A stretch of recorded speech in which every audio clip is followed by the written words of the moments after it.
And what is going on, everybody? Welcome back to another episode, the final episode in our 2019 Not So Deep Dive season preview series, focusing all about. We tried to put it off as long as we could, friends, but it's New York City. We're here with Adam and Justin from the Post 90-Minute Podcast to chat all things New York City for the 2024 season. I may be pretty quiet through this one, but guys, how you doing? Good. Thanks for having us. I think I would frame it as maybe you saved the best for last. But we're looking forward to it. I enjoy kind of following you guys along on Twitter. You have been like the plug for all the little graphics of the new players coming in to all the different teams. Like I find it difficult to keep up with all that. So like just hitting your Twitter, like that's the spot for me.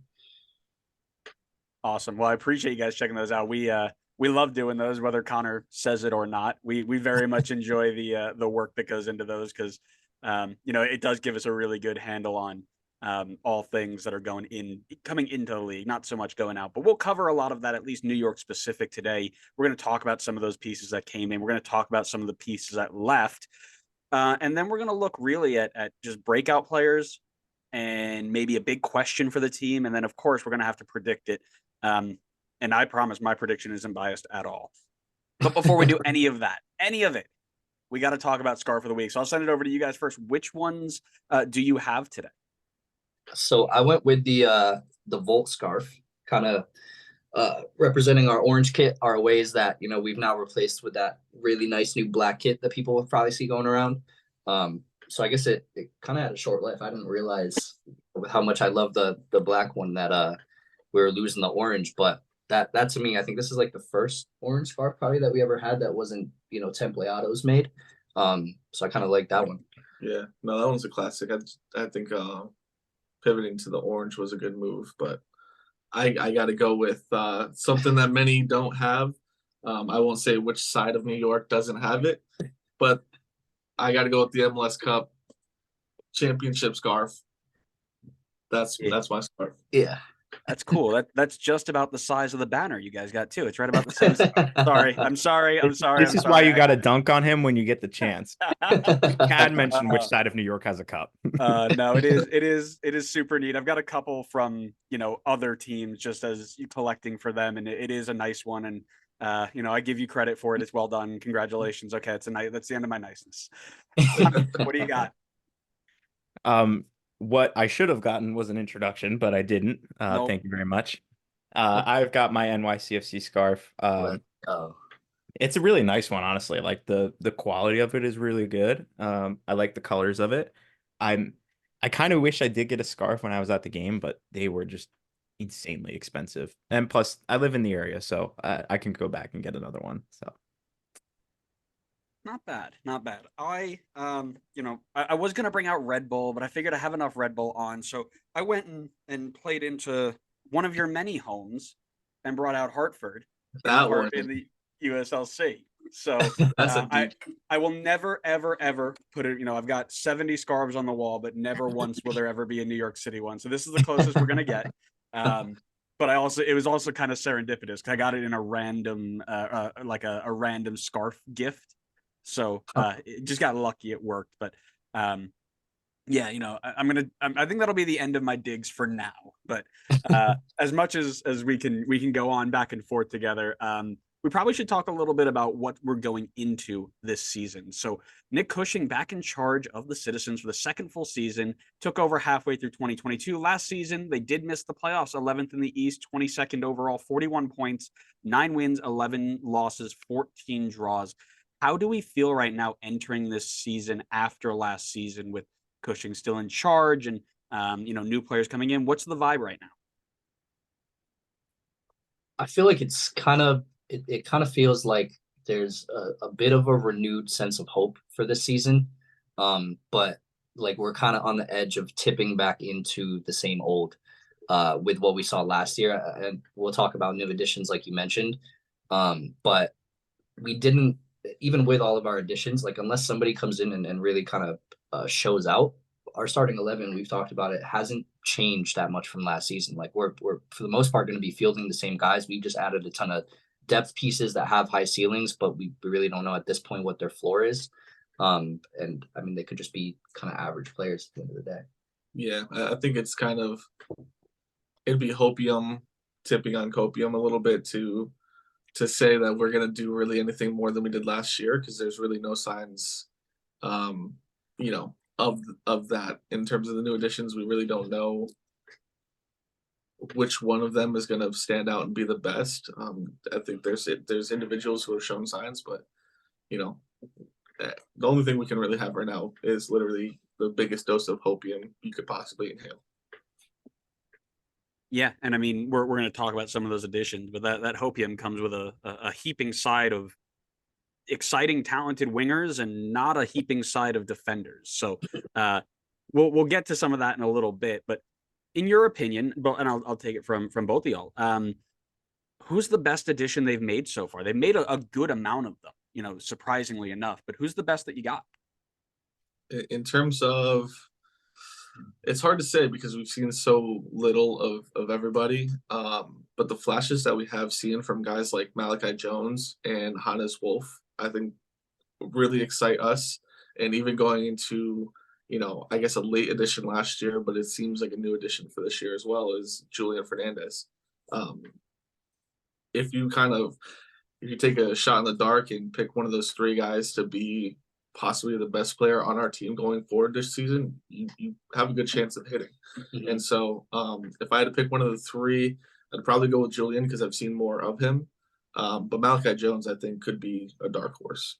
Yeah, I was going to say, just to differ from Julian for the sake of differing, like Malachi appears to be, I don't want to say the real deal because we have seen so little of him and it's only been the preseason, but we talked to Cushing in the press conference after their last preseason game, and he mentioned his biggest surprise of the preseason was Malachi Jones.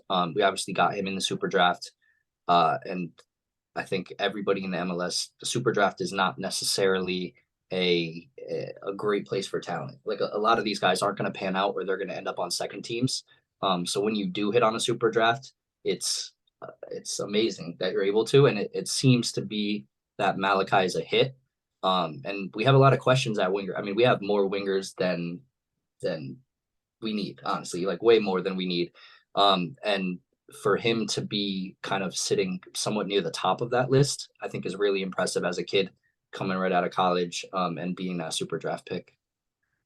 Yeah, and to piggyback off of that, right? It's not just a draft pick coming out of college. It's coming out of Lipscomb University, not a big powerhouse of talent development, even though they have 2 of the top 10 picks, including the number 1 this year. But you're used to seeing the Akrons, the Dukes, the Marylands, those teams that you're always going to see in the Final Four and things. And then, this kid comes out of Lipscomb and you're like, okay, another guy in the top 10. And it's quite clear that he, as you're mentioning, has really cemented his place in being not just another one of those up and down, here for a year and see you later guys. So it'll be interesting to watch that. Connor, what are you thinking? So I will fully admit that I'm completely biased in this pick, and people are probably going to think I'm really like crazy and stupid, and also the fact that he's not like new, but I love Andres Perea. Again, he was here for the last half of the season with NYC last year, but now he's back full time, and I think it's a great pickup. I don't think that he's necessarily a starting level center mid, because I think it's really tough to break through Parks and Sands, depending on where they play. Obviously, like if center back's really thin right now, wouldn't be too surprised to see James Sands have to play there again. But if if Sands and Parks are in the midfield, I think it's gonna be tough for Perea to break through. But regardless, it's a long season. There's a lot of competitions. I think he'll get his chances for sure. And I think he's a really well-rounded midfielder. And I think he just needs to get minutes more consistently. And while I'm not necessarily certain that he's going to get that this year, I still feel like, at least in my opinion, and I'm sure many NYC fans may have their own opinions, but I see him as the first guy up behind Parks and Sands. So if Sands needs to move to a different position, or if somebody gets injured, or if there's just rotation needs, I feel like he's the guy to step in there. And I think he's going to do a really good job when he's there. I think in the time that he got with NYC last season, I feel like he was quietly pretty solid for them. And I think I remember seeing his name flash up a bunch in terms of getting involved in the attack a lot, and I can't remember if that was with Philly or if it was with NYC. And I think it was in a competition outside the regular season. So I think if you look at his regular season stats, he might have only had like one goal, but I remember him scoring a ton somewhere. But I think that potential is in him, and I think he could bring it to the table and maybe bring a little something different in the midfield if he can be a more attacking midfielder for them. Because I think Parks and Sands are definitely really strong defensive midfielders. And while I don't think they're necessarily bad going forward, I just don't think they're as well known getting forward on the field, playing more, I guess I would say, like an 8 role rather than a 6. Yeah, sorry, I dozed off because I've heard this about 3 times. Every time we can talk about Andres Perea, he brings it up, and he's right. I've by the only way. mentioned it twice. It was just the biggest loss for Philly and the biggest game for NYC. That's it. I'm sorry, I can't read.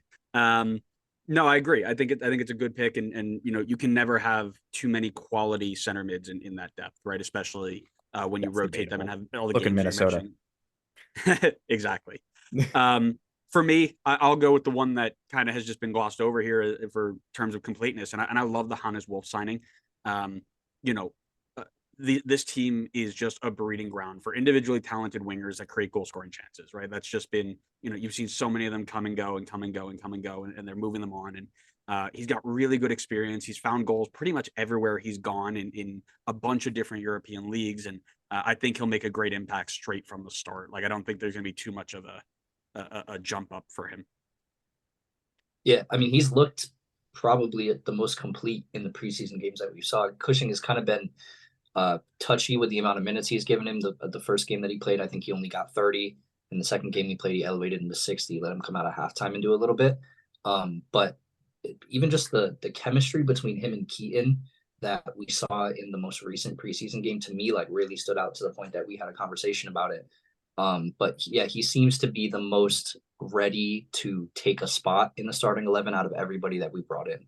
Which he should be realistically based on where he's coming from, right? Yeah. Like, he realistically, the experience that he brings and the talent that he appears to have, like, he should be the most ready. And that's why we're kind of just waiting to see it really happen. Mm-hmm. Yeah, absolutely. But with all of these pieces in, you can't go around without having some people go out. Who do you guys think is the biggest loss out of last year's team? I think there's probably 2 ways to go here, and I'll let you take the layup, but I want to go with a deep cut being Coufret. Brian Coufret, we had him at left back last season. And this might be a surprising one because not everybody was in love with necessarily what he did.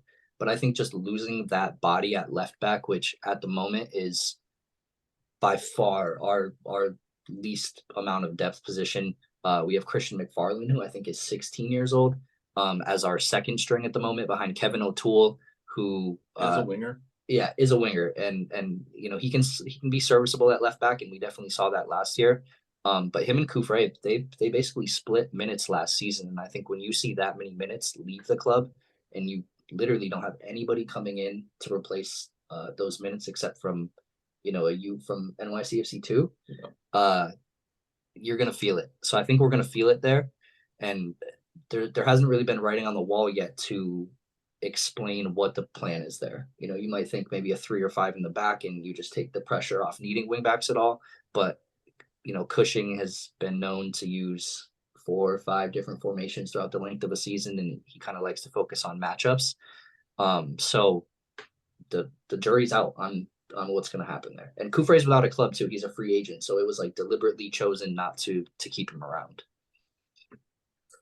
Yeah, I mean, obviously there's the biggest one, right? Yeah. And it happened, in the middle of our season, but also in the middle of our playoff push that was ultimately unsuccessful.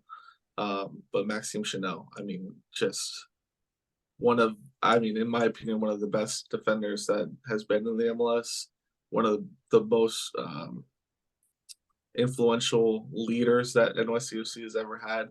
He's like a real culture piece of the club. And you can see that in the things that he does outside of the club, like creating opportunities for others to play within New York City, getting his coaching licenses and stuff like that. Really treating the game in New York as place really, really well. So it goes beyond just on the field what we lost with Chanel. Obviously, the player Chanel was regressing a little bit and becoming older. That's naturally going to happen, but to lose that, I mean, he's like a first ballot statue guy when we have a stadium type of thing, you know. Yeah, it's a horrible piece to miss.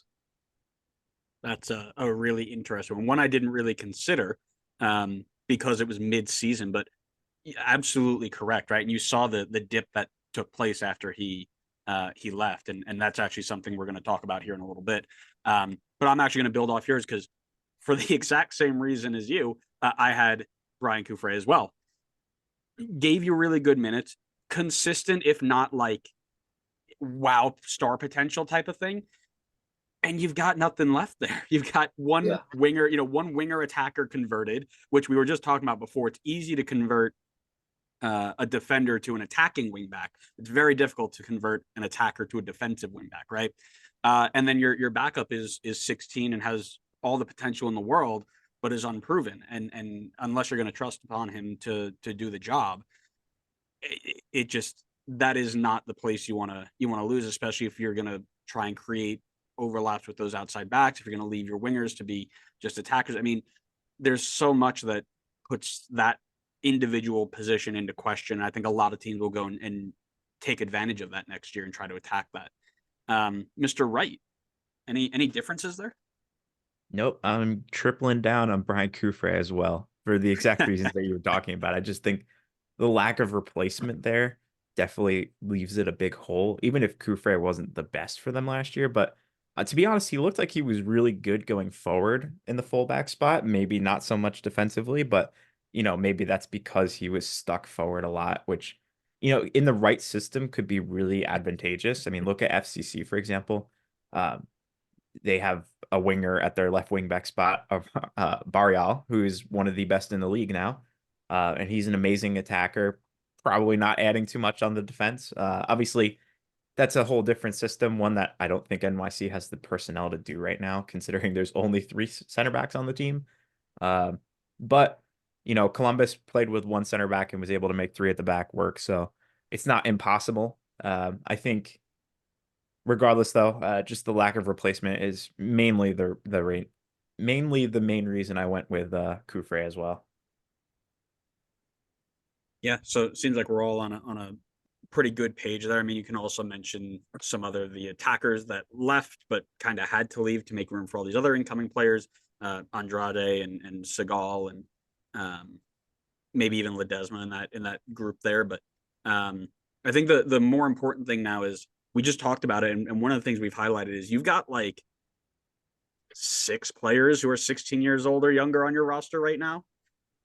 Who is the player out of that group or outside of that group who might break out this year and be a really good contributor? It can be one of the teenagers. It can be somebody else. It's hard to say. I don't think we've had a great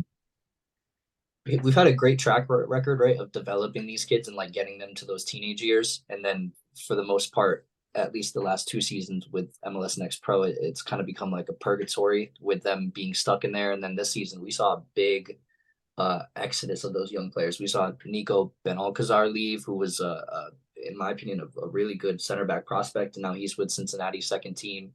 And then obviously we have the past, before MLS Next Pro, we had the Reynas that took off and the Scallies that took off. We never really saw these young kids get their shine in the first team. It's just something that we don't do. So I think in a perfect world, I would like to see us give somebody like Owusu at center back a shot. I feel like last season when we had tons of center back woes, that we were begging for him to come in and get a shot. Same thing with Nico, who felt serviceable in the first team too. But I'm just not sure that we're bought into that strategy of bringing up those youths, unless they're like, I mean, it has to be like an O'Toole or like a Jason or a Tavon. Like it has to be. I don't know. I don't know what it takes to get these kids into the team. I mean, the biggest name, and I think the guy that has the most clout internationally would be McFarland. And he seems like the next in line to be the Scally or the Reyna that gets absolutely no minutes with the first team and ends up with, big European club. We've seen it happen multiple times. I just would hope that we get at least give me 10 games before this kid goes, right? Like, let me see what the product really is. But then you also have possibly Maximo, who's really young, but really shows a lot of potential in terms of what he can do. So I don't know. It's hard to put a finger on it. I'd like to see McFarland, but I'd take any number of them. I've said it from the jump. I don't care who it is. I don't care if Nick Cushing himself goes out there and plays striker. If we're winning games, I'm happy. That's really funny you mentioned Maximo Carrizo. So we did a whole episode when he first signed about why is NYC signing a 14-year-old? It was one of the first ones that ever signed, and we pretty much highlighted like, oh, it's probably so that if they are to lose them, like a Scally or a Reyna, they're going to get some sort of compensation, because I don't think there was I don't think at the time there was that mechanism for payment from your youth group if they were to leave, right? On that video, I'm fairly certain it was his father came in and commented like, "You're out of your mind. He's going to be playing like this as a 14-year-old this season. Like, the dude's awesome." And I just kind of was like, okay, cool. And haven't seen him yet, but I do think he's getting to that level, as well as McFarland. I think was a good shout too, because I didn't realize he's actually closer to that 17-18 than he is to the 14-15, which is kind of where I remember him coming in as. And he looks like he might be able to contribute here. So I'm going to just jump in here and kind of pivot, and I'm going to go back to the goalkeeper spot. So I'm not super thrilled with this goalkeeper group, especially considering what the shoes they're trying to fill in Sean Johnson. But Matt Freese is somebody that I'm looking at and have been looking at over the last couple of seasons as somebody who's like ready to make that next step. And I know he took over the GK1 spot last season. I would love to see him break into a, I don't want to say top 10 goalkeeper. I think he's still a little bit far away from that, but maybe like a top 15 goalkeeper in this league, just to cement himself and say, yes, I've sat behind Andre Blake. I've sat behind Luis Barraza. It's my time. I'm ready to take this over and hold on to it, not let it go. He's shown that potential to be a really good contributor in this league, and I'm really excited to see if he can grow into that and get New York City to a 10th spot finish. That'd be great. Sorry. Connor.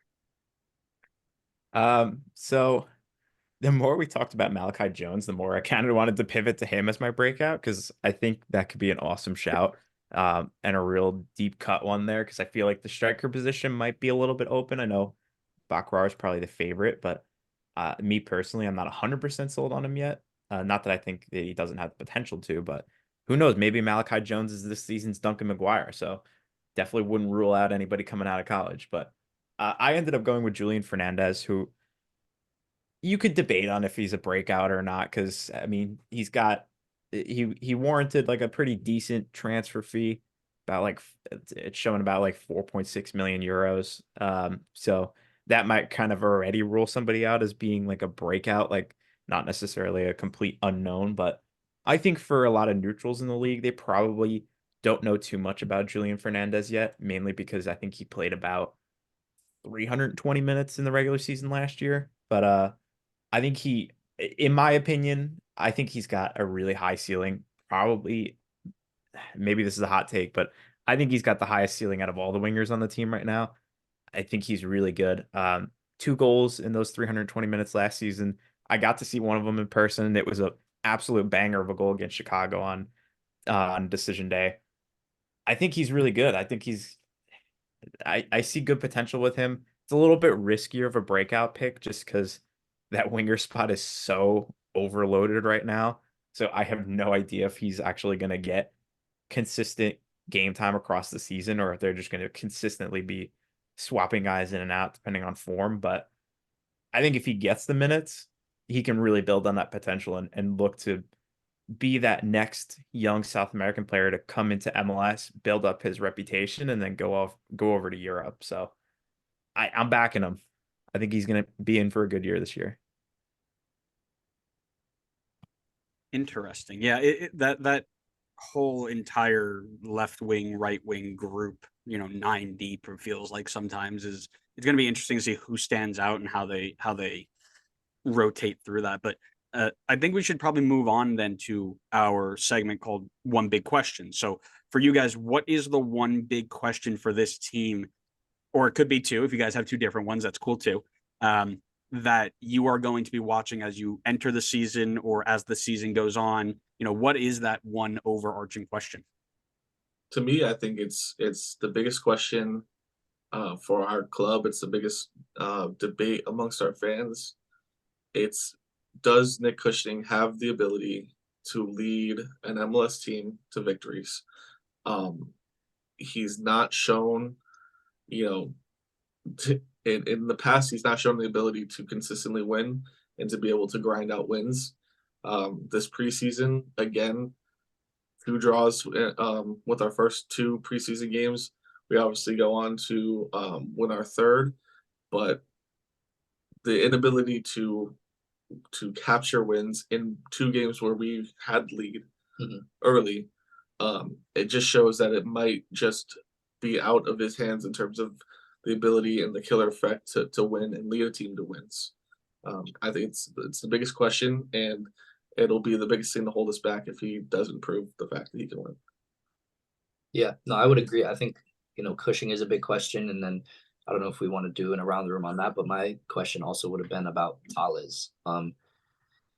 Is Tales, I'm trying to think of how to formulate it as a question, but A guy. Will Tales be sold because he's underperforming or because he's overperforming after this season? Because I think it's going to be one or the other. I think he has had enough time here that, if he nets 15 or he nets, 10 goals, 10 assists this season, I could see him getting that move. And we were having rumors this offseason that he was going to go to Italy. And who knows if that was his team trying to gas it up or if there was really any interest there from Bologna. But it's either he does it this year or he doesn't do it ever. I think, we probably send him back to Brazil if we don't get anything out of Tales this season, when we've now invested a ton of resources in a Julian, in a Hannes, in these different wingers that ultimately are going to take his place if he can't be the guy this season. He is our poster boy at the moment. If all the MLS marketing materials that you see, even like the Hudson River Derby, when they have Tales and what's his name, the guy with the mullet on the Red Bulls that cut his hair, I can't remember. Johnny Tolkien. Yes, Tolkien. Like them two, like they are the cartoons riding the subway for the Hudson River Derby marketing material. Like Tales is our young player that is the most exciting out of everybody, and who we want to build up as a club and who the league wants to build up. And my question is just, can he live up to that? That's super fair, because that was such a big part of this offseason is how much is he going to get sold for? And I just saw something come out that it was they want 20 and somebody bid 15 and they want 20. It's like, I don't think he's got the stats, the numbers, or just the underlying performances to ask. I think 15 is generous enough. Yeah, absolutely. Connor, what do you got? So my question that I'll be keeping an eye on is the team too young? And I asked that question because I believe they are the youngest average team on the roster. I believe the average age is like 22 and a half. It's something like really, really young. And I'm sure there's a lot of 15, 16-year-olds on the roster that are bringing down the average who probably aren't going to be in much of the mix for the match day squads. But still, there's only 3 players on the team that are above the age of 26. One of them is Barraza, who I think only really has 1 season under his belt. So, who's going to be the people to step up and be leaders? Is there a lack of experience in the team? I know there's some younger guys in here that I think could step up. Someone like a Keaton Parks, he's younger. I think he's 26 right now, but loads of MLS experience so far. He's got multiple seasons, almost 10,000 minutes played in the regular season so far. So be interesting to see if guys like him step up and take more of a leadership role on. Obviously, the team still has Maxi, who I think is very experienced in the league and can definitely be a good leader, but there's questions on how much he's going to play. If he's not playing, it's, I think, harder to transition that leadership onto the field during a game. So in that case, someone else has to step up. Maybe it's a combination of people like Parks. Maybe it's Thiago Martins. He's the captain. So I'll be keeping an eye on if there is a not necessarily a lack of leadership, but who steps up into that leadership role for this season. Yeah, I like that. My original question, I always bring two when we have a guest because usually one gets popped, and it was the first one. Is Nick Cushing the right man for the job, and how long is he until he's on the hot seat? What's the leash for him before it's like, all right, you're not good enough. We're gonna start looking in other directions. My other one is kind of something we've also talked about a little bit, and it focuses around that defensive group, right? You've got 3 center backs on roster, and I know Justin Hack sometimes slides back there, and I don't think he's a center back from the games that I've watched. I think he's done serviceable, but I think he's better not, with everything in front of him. 2 left backs, we've already talked about that. Tavon Gray and Ilinich are, again, high potential, but consistency might be a question at times. What is the plan with that defensive group? Are we just going to go out and play MLS 4.0 with, 400 wingers and 2 center backs and just win every game 9-8? Or is this going to be is this something they're going to look to improve? That is kind of what I'm going to be watching, because I'm not sold on that defensive group in the slightest. I think Martins is good. Reese has done well.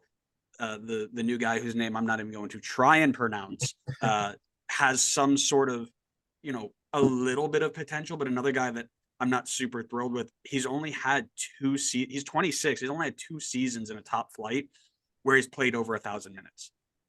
That doesn't fill me with hope of him being he's going to slot in and instantly fix problems. That seems more like a project to me. So I'm just going to keep an eye on that back line and see what it turns into. Really, I'm just not super sold on it.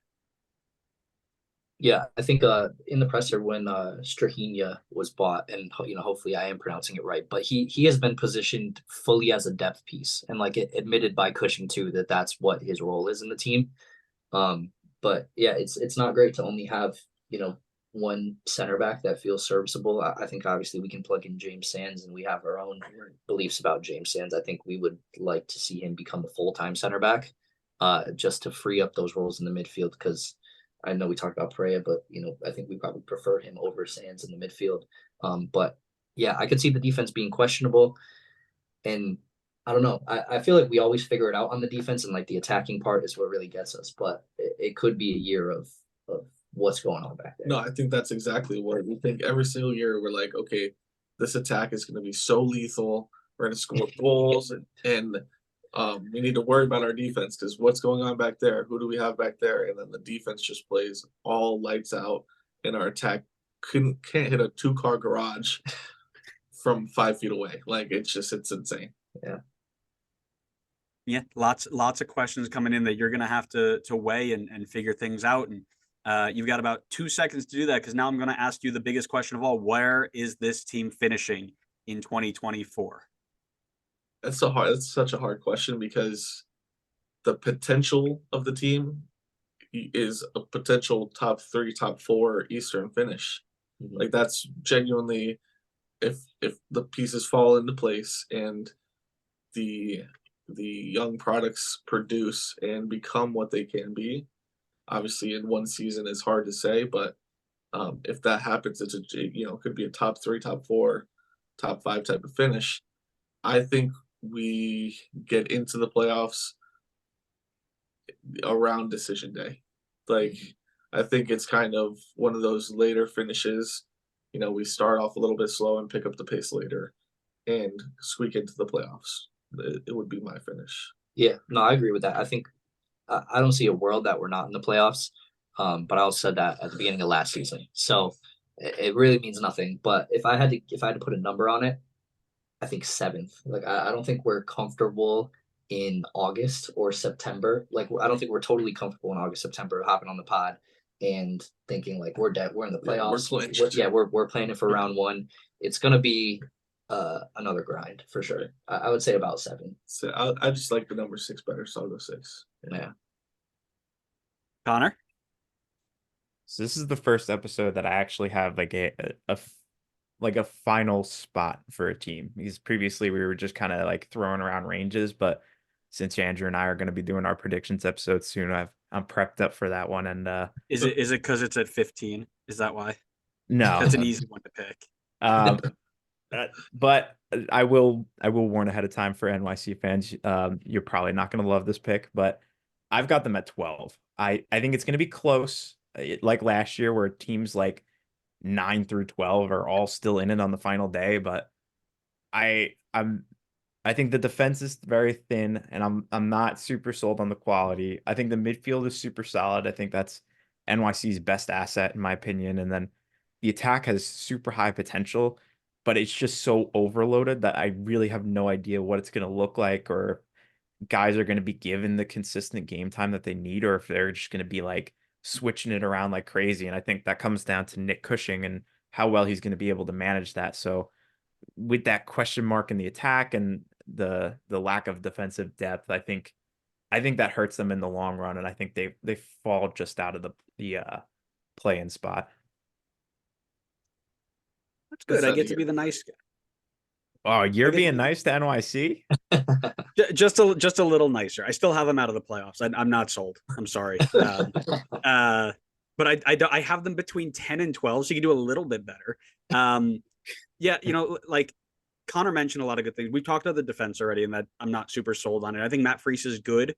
And he's still a question mark on if he will get to that level that I'd like to see him at. Midfield's great, and he mentioned the overload in the attack. And for me, you combine that overload with Nick Cushing, and as you mentioned, tons of different formations and trying to get the right fit. I think he over tinkers to a point where he puts himself out of a job, really. But that over tinkering is going to set them far enough back where they can't make it up. I agree it'll be down to the last day, maybe the last 2 days, depending on, what the top of that Eastern group looks like. But yeah, I've got them out by a game. That's sad to hear. Yeah. I think it could go that way in my opinion, because there's so many changes to the team, but also Nick tends to be the guy that kind of leaves it late. Like he leaves the pot on the burner way too long, and he kind of gets his form up when it's much too late. And so I can definitely see that happening. I don't take any offense to it, but if we do make the playoffs, maybe there's some type of wager involved there, because we'd love to see you in an NYCFC kit. Well, yes. I don't know if I Yes. I don't know if I can physically, like, I might like break down if I just like touch it. I got to touch it, just drop it. My brother supports City, and I did he's a kit collector. I do scarves, he does kits, and I got him a kit from I think it was Tel Aviv this winter, and ordered it to my apartment instead of at home. So I was trying to get up like a joke gift, be like, oh, here's a bunch of stuff. And I went to go like take one of his New York City scarves, and I like picked it up, I dropped it. I was like, I can't do that. So we'll see. Maybe we'll do something later down. We'll see as it gets closer. But on that note, I do want to thank you guys both, Adam and Justin, for being here and finishing up our Not So Deep Dive series with New York City. I really appreciate it. Thanks so much for being here. Yeah, thank you for having us. Yeah, absolutely. It's been nice to hear, I think, fresh perspectives outside of the NYCFC community, because things, I think, can definitely get echo chambery. Yeah, echo chambery. Yeah, that's a great word. But you guys said a lot of the things that we said, so I think you've kind of rationalized that we're not insane people. Right. So we appreciate that. I'm sure a lot of NYCFC fans will feel the same way, knowing that when we have our doubts about Cushing or Tallis, it's like we're not just insane. Like there's other people that are on the outside looking in and kind of deserve the same. So appreciate that. Definitely. Yeah, no, thanks so much for being here. Like I said, it's always nice to have that second opinion, because if it wasn't, it would just be maybe a little too biased from one of us, and it's not me, of course. But we want to give you a little bit of time to plug your links and stuff. So go ahead, let them know where to find you. Yeah, I think at Post90Pod, pretty much everywhere. Twitter, YouTube has handles now. And then kind of watching the pod on YouTube or listening to it on like Apple, Spotify, Anywhere you get to play Yeah, I was gonna say podcast. we hand it to the distributor and they put it on like 100 different things. So if you listen to a podcast somewhere, we're probably on there. Definitely. Love it. I'm Well, make happy sure you guys go. because we're 3 years into this and I can't get an outro correct. So I'm glad he did that.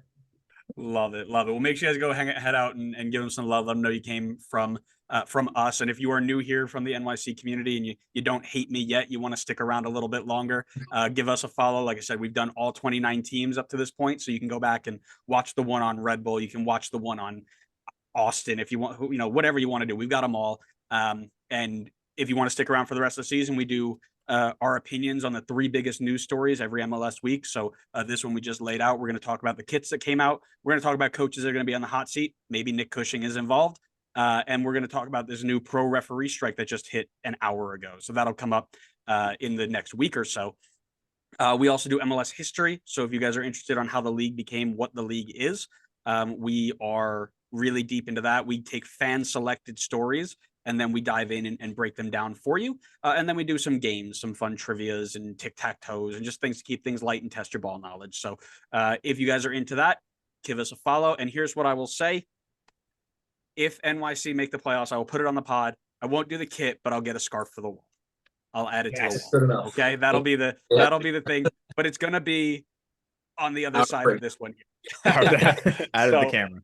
I'll do one episode with it in view, and then I'm pushing it off to the side. But that'll be my wager for you guys. We'll see if it comes down to it. But again, thank you guys so much for being here. We really enjoyed it. Listeners, thank you so much for listening. We hope you enjoyed it as well. Give everybody a follow, and we'll see you next time on the next episode of Not So Deep Dives, but the Designated Players in MLS podcast. See ya.